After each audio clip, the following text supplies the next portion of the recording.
The newly constructed connecting road between Hasapur and Chandel has deteriorated significantly, causing inconvenience and safety concerns for daily commuters. Despite visible damage and uneven surfaces, the Public Works Department has not yet taken up repair work. Two-wheeler riders are particularly affected, with the stench becoming difficult to navigate, especially during bad weather.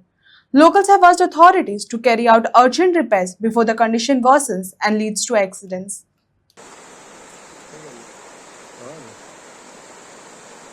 चलाओ इसीलिए मेरे चालू कर देंगे